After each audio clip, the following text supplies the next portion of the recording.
बच्चों, कैसे हैं आप सब। मैं उम्मीद करती हूँ आप सब बहुत अच्छे होंगे। तो आज जो हम चैप्टर पढ़ने वाले हैं उसका नाम है जनन स्वास्थ्य, जिसे इंग्लिश में कहते हैं रिप्रोडक्टिव हेल्थ। ये एक बहुत इंपॉर्टेंट टॉपिक है। बहुत ज़्यादा सवाल इस चैप्टर से नहीं आते हैं, लेकिन ये बहुत ही इंपॉर्टेंट है। इससे आपके कभी कभी लॉन्ग आंसर भी आ जाते हैं और एमसीक्यू में भी आप 1 से 2 क्वेश्चन इसमें देख सकते हैं। तो लगभग 3 से 4 नंबर के आपको क्वेश्चन इससे देखने को मिल सकते हैं। अब ये इम्पॉर्टेंट क्यों है? पूरा का पूरा चैप्टर इम्पॉर्टेंट इसलिए है क्योंकि रिप्रोडक्टिव हेल्थ बहुत ज़्यादा इंपॉर्टेंट होती है। लोग बहुत ज़्यादा नेग्लेक्ट कर लेते हैं, नज़रअंदाज कर देते हैं हेल्थ को। लेकिन ये स्वास्थ्य ऐसा स्वास्थ्य है, अगर आपने अपनी रिप्रोडक्टिव हेल्थ का ध्यान नहीं रखा तो जनन ही एक पॉइंट पे आकर रुक जाएगा। तो ये चैप्टर बहुत इंपॉर्टेंट है, ये आपको बहुत ध्यान से सुनना है और उसके साथ साथ आपको जितनी भी चीज़ें हम पढ़ेंगे उसको अपनी लाइफ में अप्लाई भी करना है। तो शुरू करते हैं अध्याय 4, जनन स्वास्थ्य, जिसे इंग्लिश में कहते हैं रिप्रोडक्टिव हेल्थ। इसमें हम पढ़ेंगे जनन स्वास्थ्य सामान्य और कार्य नीतियाँ, जनसंख्या विस्फोट और जन्म नियंत्रण, जिसे बोलते हैं जो पॉपुलेशन एक्सप्लोजन हो गया, बहुत ज़्यादा पॉपुलेशन हो गई, उसे कंट्रोल कैसे करा जाएगा। सगर्भता का चिकित्सीय समापन, जो प्रेगनेंसी होती है किस तरीके से उसमें अलग अलग डॉक्टर्स का सपोर्ट चाहिए होता है चेकअप के लिए। यौन संचारित रोग, जो सेक्सुअली ट्रांसमिटेड डिजीजेज होती हैं। और उसके बाद बंध्यता। ये सारी चीज़ें हम इस चैप्टर में पढ़ने वाले हैं। तो पीछे वाले चैप्टर में आपने पढ़ा था रिप्रोडक्शन और किस तरीके से रिप्रोडक्शन शुरू होता है। जनन आपकी इसकी पूरी प्रक्रिया शुरू होती है, गैमेटोजेनेसिस होता है, मिलन होता है, संलयन होता है, निषेचन होता है, भ्रूण बनता है, भ्रूण से फिर वृद्धि होती है, शिशु बनता है, डिलीवरी होती है, लैक्टेशन होता है। सारी चीज़ें आपने पढ़ी थी। लेकिन ये सारी चीज़ें पॉसिबल तभी हो पाती हैं, मुमकिन तभी हो पाती हैं जब एक व्यक्ति का जो शारीरिक अंदरूनी और बाहरी जो अवस्था है वो बिल्कुल परफेक्ट है। परफेक्ट नहीं भी हो तो कम से कम स्वास्थ्य उनका बहुत ही अच्छा हो। स्वास्थ्य में थोड़ा बहुत भी ऊंच नीच होती है तो इस पूरी प्रक्रिया में आपका क्या होता है, रुकावट आ जाती है। जो आपकी शुरुआत प्रारंभिक प्रक्रियाएं होती हैं उसी में आपका क्या होता है, रुकावट आना शुरू हो जाती है। अब बहुत साधारण सी बात है कि जो आपका स्वास्थ्य होता है उसमें थोड़ा बहुत आपका तबीयत खराब होना, सही नहीं होना चलता रहता है। लेकिन मेजरली आपकी जो इंटरनल ऑर्गन्स हैं वो अच्छी तरीके से काम करते रहने चाहिए। अगर नहीं सही से काम करेंगे, हार्मोन सही से रिलीज नहीं होंगे, तो ऑटोमेटिकली आपके जो एग्स का फॉर्मेशन है लड़कियों के केस में और स्पर्म्स का केस फॉर्मेशन है लड़कों के केस में, वो नहीं पॉसिबल हो पाएगा। तो उसके लिए इम्पॉर्टेंट है आपका रिप्रोडक्टिव हेल्थ, जिसके बारे में हम पढ़ेंगे, जिसे शारीरिक स्वास्थ्य भी कहा जाता है। अब ये क्या होता है, अगला टॉपिक उसी से रिलेटेड है आपका जनन स्वास्थ्य सामान्य एवं कार्य नीतियाँ। जितनी भी आपकी रिप्रोडक्शन से रिलेटेड जो आपके हेल्थ इश्यूज होते हैं, किस प्रकार से वो आप देखते हैं। तो सबसे पहले तो विश्व में भारत ही पहला ऐसा देश था जिसने राष्ट्रीय स्तर पर संपूर्ण जनन स्वास्थ्य को एक लक्ष्य के रूप में प्राप्त करने के लिए राष्ट्रीय और कार्यों की शुरुआत की थी। अलग अलग कार्य योजनाएं जो आपके स्कीम्स होती हैं उनको लेकर आए थे। तो पूरे वर्ल्ड में इंडिया जो था, भारत, वो ऐसा पहला देश बना था जिन्होंने ये शुरू किया था।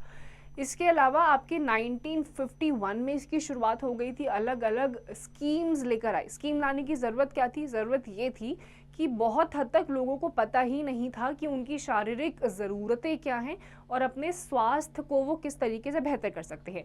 अब हाथ साफ़ करना है, मुंह साफ़ करना है, ये सारी चीज़ें सबको पता होती है। खाना चाहिए ज़िंदगी भर पूरा दिन निकालने के लिए, एनर्जी लेने के लिए। लेकिन अंदरूनी आपके अंगों को किन किन चीज़ों की ज़रूरत है वो आप ऐसे बाहरी तौर पर जब तक आपको उन चीज़ों के बारे में बताया ना जाए तब तक आपको नहीं पता चल सकता। पेट के अंदर किस तरीके से आपका पाचन तंत्र काम करता है, आपका लिवर कैसे काम करता है, किडनी कैसे काम करती है, आपका खाना, ये सारी चीज़ें अब्जॉर्ब कैसे करता है, आपको नहीं पता चलेगा जब तक आपको बताया नहीं जाएगा। तो पहले तक लोगों में इस बात की जानकारी ही नहीं थी कि शारीरिक स्वास्थ्य या फिर जो आपका रिप्रोडक्टिव हेल्थ होता है ऐसी कोई चीज़ एग्जिस्ट भी करती है। तो इसकी वजह से बहुत सारी दिक्कतें भी आती थी। तो इसीलिए स्कीम्स लाने की ज़रूरत हुई। अलग अलग पहलू बताए गए। जो आपका जनन एवं बाल स्वास्थ्य सेवा कार्यक्रम का मतलब ये पूरा आपका एक ऑर्गेनाइजेशन है जो आपको चाइल्ड हेल्थ और फीमेल हेल्थ या फिर इन जनरल ह्यूमन हेल्थ के बारे में आपको बताता है। अलग अलग पहलू बताता है, अलग अलग एस्पेक्ट्स बताता है, और अलग अलग ऑर्गेनाइजेशंस और टाइम टू टाइम अलग अलग प्रोग्राम्स को भी, इवेंट को ऑर्गेनाइज करते हैं ताकि आपको इन सब चीज़ों के बारे में नॉलेज मिल सके। खासकर अभी कहाँ देखा जाता है, आपके ये शहरों में तो देखा जाता है ही, इसके अलावा जो आपके गांव जैसे इलाके हो गए वहाँ पर अगर आप फिजिकली नहीं जा सकते हैं तो वहाँ पर आपका ऑडियो विजुअल तौर से भी ये शुरू हो चुका है। ऑडियो विजुअल यानी कि अलग अलग ऑडियोज़ भिजवाई जाती हैं, आपके स्पीकर्स लगे हुए हैं अलग अलग लोकेशंस पे जो गवर्नमेंट ने किया है। गवर्नमेंट के अलावा जो नॉन गवर्नमेंटल ऑर्गेनाइजेशंस होती हैं जिनको प्रॉफिट कमाना उनका मेन काम नहीं होता है, लोगों के लिए काम करना उनका मेन लक्ष्य होता है, मेन उद्देश्य होता है। तो ऐसी जो संस्थाएं होती हैं जिसमें आपका गवर्नमेंट भी आता है, नॉन गवर्नमेंट ऑर्गेनाइजेशंस भी आती हैं। तो ये संस्थाएं क्या करती हैं, अपने फंड्स के थ्रू ये जो जितनी भी गांव होते हैं, कस्बे होते हैं, वहाँ पर स्पीकर्स लगाते हैं, बैनर्स लगा लेते हैं। अब स्पीकर से आप ऑडियो सुन सकते हैं, टीवीज स्क्रीन्स अलग अलग जगहों पर लगा देते हैं। शहरों में तो आपको ये देखने को बहुत सामान्यतः दिखेगा ही दिखेगा, अलग अलग जगहों पर आप स्क्रीन्स देखेंगे, उस पर एडवर्टीजमेंट्स होती हैं, तो वहाँ पर आपको सेक्स एजुकेशन दी जाती है। उसके अलावा प्रेगनेंसी के बाद क्या क्या चीज़ें ज़रूरी होती हैं, क्योंकि पहले देखा जाता था कि औरतें जैसे ही बच्चा पैदा करती थी उनका नॉर्मल काम करना शुरू हो जाता था, लेकिन असल में डिलीवरी के बाद और डिलीवरी के दौरान भी औरतों को खासकर अपना स्वास्थ्य का ध्यान रखना होता है। तो पहले लोगों को ये पता ही नहीं था, जिसकी वजह से उनकी शारीरिक जो अवस्था थी वो धीरे धीरे खराब हो जाती थी और बच्चों को भी पूरा पालन पोषण नहीं मिल पाता था। तो ये जितनी भी सरकारी संस्थाएं हैं या फिर नॉन गवर्नमेंट ऑर्गेनाइजेशंस हैं, एनजीओ जिन्हें कहा जाता है, ये अपने ही तरीकों से अलग अलग इवेंट्स को ऑर्गेनाइज करती हैं और अलग अलग कार्यों को भी ये अंजाम देती हैं, जिससे कि लोगों को इन सब चीज़ों के बारे में जानकारी मिलती है कि किस तरीके से इन सब चीज़ों से अपनी रिप्रोडक्टिव हेल्थ को बनाए रखना है, स्वास्थ्य को अपना देखते रहना है। इसके अलावा जो आपकी नियंत्रित जनसंख्याएं वृद्धि होने वाली समस्याएं तथा सामाजिक उत्पीड़नी जैसे कि यौन दुरुपयोग एवं यौन संबंधी अपराधों आदि के बारे में जागरूकता पैदा करने की आवश्यकता है, ताकि लोग इन्हें रोकने एवं जनात्मक रूप से जिम्मेदारी एवं सामाजिक रूप से स्वस्थ समाज तैयार करने के बारे में विचार करें और आवश्यक कदम उठाएं। तो यहाँ पर आपको क्या बताया गया है, आपको ये बताया गया है कि इन सारी संस्थाओं की ज़रूरत क्यों पड़ी। ज़रूरत ये पड़ी कि लोगों को ये बताना कि किस प्रकार से जो यौन संबंध होते हैं किस उम्र में सही रहते हैं, किस तरीके से उनको किया जाता है, उसके बाद अगर प्रेगनेंसी की स्टेज आ गई तो किस तरीके की चीज़ें होती हैं। बहुत सारे अपराध भी देखे जाते हैं जो होते हैं जिनके बारे में लोगों को पता ही नहीं होता है, तो उनके बारे में जागरूक करना ये जितने भी संस्थाएं होती हैं उनका बिल्कुल धर्म बन जाता है, कर्तव्य बन जाता है। आपको भी अगर मौका मिले कभी ये करने का तो आपको भी हर जगह जाकर इस बारे में जागरूकता फैलानी चाहिए ताकि अपराध कम से कम हो और रिप्रोडक्टिव हेल्थ जो स्वास्थ्य है वो लोगों का बना रहे, अपने स्वास्थ्य के साथ वो बिल्कुल भी कॉम्प्रोमाइज ना करें। अब यहाँ पर देखिए आपके जितने भी अलग अलग यौन संचारित रोग जो आपके सेक्सुअली ट्रांसमिटेड डिजीजेस होती हैं, प्रेगनेंसी हो गया, इसके अलावा आपकी जो कॉन्ट्रासेप्टिव पिल्स होती हैं, कॉन्ट्रासेप्टिव पिल्स कौन सी होती हैं जो प्रेगनेंसी को रोकने में हेल्प करती हैं। अब इसके बारे में भी अगर लोगों को नहीं पता होगा, अगर अंधाधुन ये चीज़ें अगर ये कंज्यूम करते रहेंगी लड़कियां, तो उनकी जो हेल्थ है वो इंटरनली धीरे धीरे इतनी ख़राब हो जाएगी कि जिस पॉइंट पे उनको प्रेगनेंसी चाहिए होगी उस टाइम पे नहीं मिल पाएगी। तो इन सब चीज़ों के बारे में जागरूक रहना, जानकारी प्रदान करना, ये सबका धर्म हो जाता है, कर्तव्य हो जाता है, ताकि ये सारी चीज़ें आपके बेनिफिट के लिए ही बनाई गई हैं, लेकिन एक लिमिट तक। कब लेना है, किस तरीके से लेना है, किस समय लेना है, किस हद तक ले सकते हैं, इन सभी गाइडलाइंस को पढ़ना चाहिए और इन सब की जानकारी लेते रहना चाहिए। जनन संबंधित विभिन्न क्षेत्रों पर अनुसंधान को बढ़ावा दिया जाता है और सरकारी तथा गैर सरकारी एजेंसियां नई विधियां तलाशने या विद्यमान को ही बेहतर बनाने का काम करती रहती हैं। अब ये जितनी भी आपके रिप्रोडक्टिव रिलेटेड अलग अलग एस्पेक्ट्स होते हैं, क्षेत्र होते हैं, उसको बढ़ावा दिया जाता है। जो आपकी सरकारी और गैर सरकारी यानी कि नॉन गवर्नमेंटल ऑर्गेनाइजेशंस जो होती हैं, ये अलग अलग स्कीम्स देखती रहती हैं किस तरीके से इसको और बढ़ावा दिया जाए। और अगर नई तकनीकियाँ नहीं मिलती हैं, नई स्कीम्स इनको नहीं मिलती हैं, तो जो प्रेजेंट टाइम में जो स्कीम्स उनकी चल रही होती हैं उसी को कैसे बेहतर किया जाए उसके बारे में कॉन्स्टेंटली लगातार प्रयास चलता रहता है। अब सहेली नामक जो गर्भ निरोधक गोली की खोज भारत में लखनऊ के केंद्रीय औषध अनुसंधान संस्थान में ही करी गई थी। तो सहेली नामक जो एक गर्भ निरोधक गोली होती है, बर्थ कॉन्ट्रासेप्टिव पिल्स, जो बर्थ को रोक देती है यानी कि फर्टिलाइजेशन नहीं हो पाता है, तो उसका कहाँ पे, लखनऊ में ही एक औषध अनुसंधान, जहाँ पे आपकी अलग अलग जो दवाइयाँ होती हैं, औषध यानी कि मेडिसिन वगैरह जो होती हैं, वहाँ पर ही इसका निर्माण किया गया था। खोज यहीं पर करी गई थी भारत में, लखनऊ में। यौन संबंधित मामलों के बारे में बेहतर जागरूकता, अधिकाधिक संख्या में चिकित्सा सहायता प्राप्त, प्रसव तथा बेहतर प्रसवोत्तर देखभाल से मातृ एवं शिशु मृत्यु दर में गिरावट आई है। तो आपके जितने भी जो प्रेगनेंसी रिलेटेड आपकी जो हेल्प थे, डॉक्टर्स थे, अब क्योंकि ये सारी चीज़ें आपकी बेहतर होती जा रही हैं, इसकी वजह से क्या हो रहा है, आपकी डिलीवरी में उससे पहले जो आपका जेस्टेशन पीरियड है उसमें, और डिलीवरी के बाद बच्चे और माँ दोनों का जो डेथ रेट था, जो मृत्यु दर था, जो पहले अलग अलग बीमारियों की वजह से शिशु और माँ दोनों में ही खतरा देखा जाता था, या कोई एक बचता था या कभी कभी दोनों ही नहीं बचते थे, अलग अलग पोषण की कमी होने की वजह से, स्वास्थ्य अच्छा ना होने की वजह से, वो अब धीरे धीरे क्या हो रहा है, कम हो रहा है। तो ये सारी जो जागरूकता है उसी का नतीजा है कि ये जो मृत्यु दर है वो धीरे धीरे कम होता जा रहा है।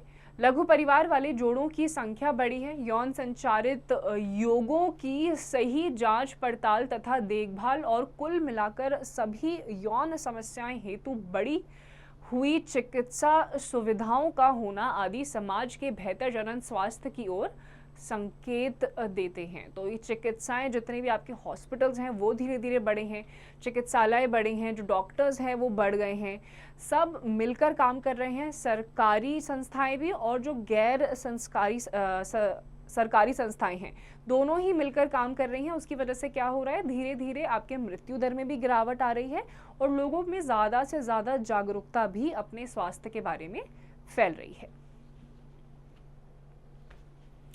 अब अगला टॉपिक है जनसंख्या विस्फोट और जन्म नियंत्रण। जनसंख्या विस्फोट का मतलब क्या होता है? विस्फोट का मतलब होता है population explosion and birth control.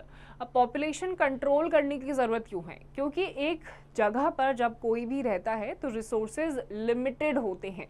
घर का भी अगर आप उदाहरण लेंगे, अगर एक घर में एक बंदा कमाने वाला है और वहाँ पर खाने वाले अगर 4 हैं और जितनी भी कमाई है अगर 4 लोगों के लायक है, अगर 2 और उसमें लोग बढ़ जाएंगे तो रिसोर्सेज क्या है, बाकी 4 लोगों के लिए कम हो जाएंगे क्योंकि 2 लोगों को और देना है।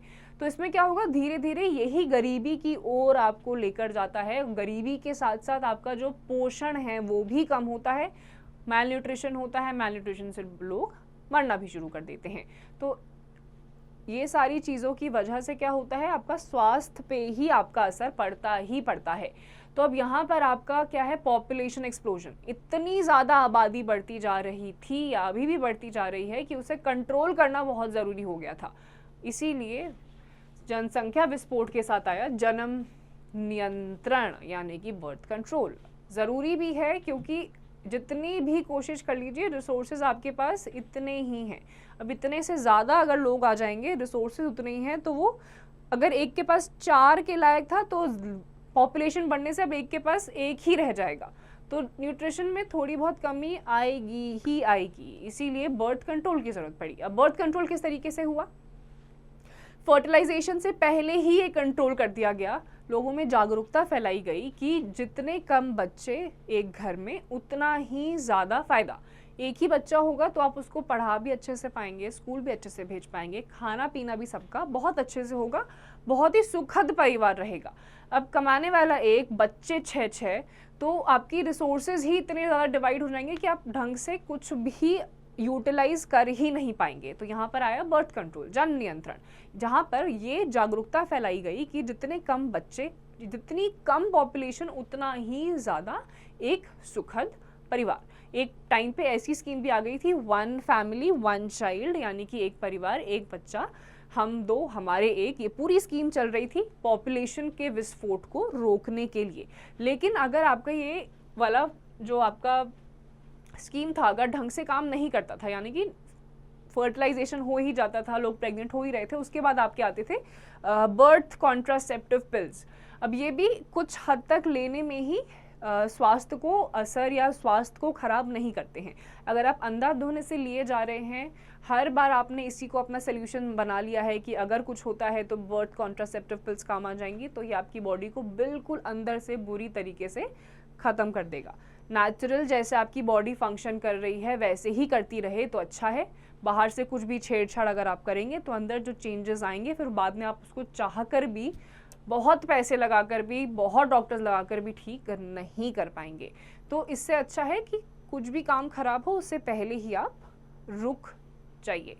2001 की जनगणना के अनुसार यह वृद्धि लगभग 1.7% अर्थात प्रति 1000 में 17 व्यक्ति प्रति वर्ष थी, यानी कि लगभग आपका 1.7% इंक्रीज होता जा रहा था पॉपुलेशन में। यानी कि अगर 17 लोग मर रहे हैं, 1000 लोग पैदा हो रहे हैं, तो आपकी ये जो पॉपुलेशन थी ये बहुत बुरी तरीके से, इसका विस्फोट, बिल्कुल एक्सप्लोजन ही हो गया था, कंट्रोल करना बहुत ही मुश्किल हो गया था।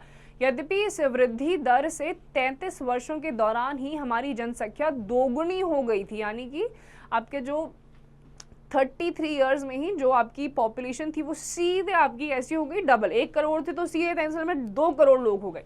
तो ये जो विस्फोट हुआ ये रोकना बहुत ज़्यादा अनिवार्य था। आपका अन्न हो गया, आवास, कपड़े, ये सारी जितनी भी आवश्यकताएं थी ये मूलभूत रूप से जो हर एक इंसान के लिए ज़रूरी होती है, इस पॉपुलेशन विस्फोट के चक्कर में हर किसी को मिल ही नहीं पा रही थी। क्योंकि कितना ही आप प्रोड्यूस कर लेंगे, एक देश की, एक स्टेट की, राज्य की भी अपनी एक सीमाएं होती हैं, उससे ज़्यादा वो कोई भी सामान को प्रोड्यूस कर ही नहीं सकता है। भूखमरी भी होगी, गरीबी भी होगी और लोग मरना भी शुरू करेंगे। पूरा मृत्यु दर भी आपका बहुत स्पाइक हो गया था। क्यों? क्योंकि लोग बहुत ज़्यादा बढ़ गए थे, खाने को नहीं मिल रहा था, घर रहने को नहीं मिल रहे थे, कपड़े पहनने को नहीं मिल रहे थे, तो ये सारी चीज़ें धीरे धीरे बिगड़ती जा रही थी। इस प्रकार की समस्याओं से निपटने के लिए एक महत्वपूर्ण उपाय यह था कि लघु परिवार को बढ़ावा देने हेतु गर्भ निरोधक उपाय अपनाने के लिए प्रेरित किया जाए। आपने शायद संचार माध्यमों में विज्ञापनों के साथ साथ सुखी परिवार को प्रदर्शित करते हुए पोस्टर एवं पर्चे भी देखे होंगे, जहां एक खुशहाल जोड़े के साथ 2 बच्चों का परिवार, हम 2 हमारे 2 नारे के साथ प्रदर्शित किया जाता था। बहुत सारे जोड़ों ने विशेष रूप से शहरों के काजी युवा दंपतियों ने हम 2 हमारे एक का नारा अपनाया। तो ये सारे आपके अलग अलग स्कीम्स थे। किस तरीके से आप इन सब चीज़ों को रोकेंगे? गवर्नमेंट अपने लेवल पे सिर्फ स्कीम लेकर आ सकती है, उसको अपनाना ना अपनाना लोगों के हाथ में होता है, और ये लोगों के अपने बेनिफिट के लिए ही होता है, ये लोग नहीं समझ पाते हैं। अगर आप लिमिटेड लोग अगर अपने घर पे रखेंगे तो सबको बराबर तौर पे हर चीज़ मिलेगी जितनी उनको ज़रूरत है। लोग आप बढ़ाते जाएंगे तो आप अपने पैसों को ही नहीं अच्छी तरीके से कंडक्ट कर पाएंगे। तो इसीलिए आपके अलग अलग स्कीम्स तो आई ही आई। इसके अलावा अलग अलग नारे लगने लगे, जैसे हम 2 हमारे 2, सुखी परिवार का क्या नारा, हम 2 हमारे 2।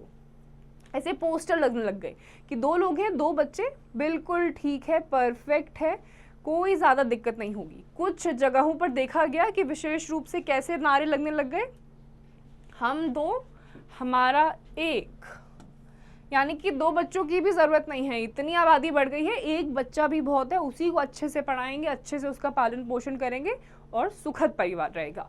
तो ये सारी चीज़ों को